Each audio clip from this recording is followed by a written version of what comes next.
ভিডিওটি দেখেন, তারপরে আমি আমার কথাগুলো বলবো, অবশ্যই শুনে যাবেন আমার কথাগুলো। ওকে, আগে ভিডিওটা দেখেন।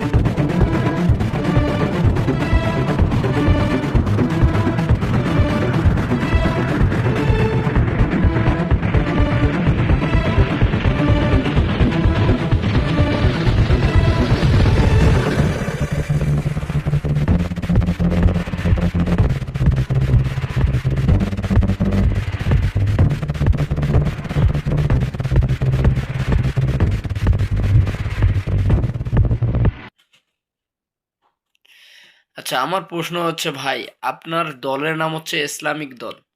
আপনার সাথে আমার ব্যক্তিগত ডক্টর শফিকুর রহমান সাহেব, আপনার সাথে আমার ব্যক্তিগত কোনো সম্পর্ক নেই, বা জামাতে ইসলামিক যে দলটা আছে এই দলের কারোর সাথে আমার কোনো ব্যক্তিগত সম্পর্ক নেই।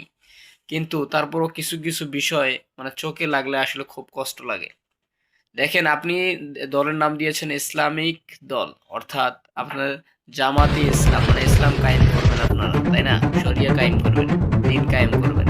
তো আসলে এগুলো কায়েম করতে মানে দিন কায়েম করতে, ইসলাম কায়েম করতে গেলে কি হবে, কি নারীদের সাথে মোলাকাত কোলাকুলি করতে হবে নাকি ভাই? নাহলে দিন কায়েম হবে না, ইসলাম কায়েম হবে না। এগুলো করতে হবে ভাই, এটাই তো বাস্তব, দেখতেছি তো। আপনাকে নিয়ে এভাবে অনেক কথা হচ্ছে, ইতিপূর্বে অনেকবার এরকম কাহিনী করেছেন, আবার শুরু হয়ে গেছে। মানুষ কথা বলতেছে, তারপর আপনি এগুলো থেকে বিরত থাকতেছেন না। আসলে আপনারা কি চাচ্ছেন অবশ্যই জাতিকে জানাবেন স্পষ্ট।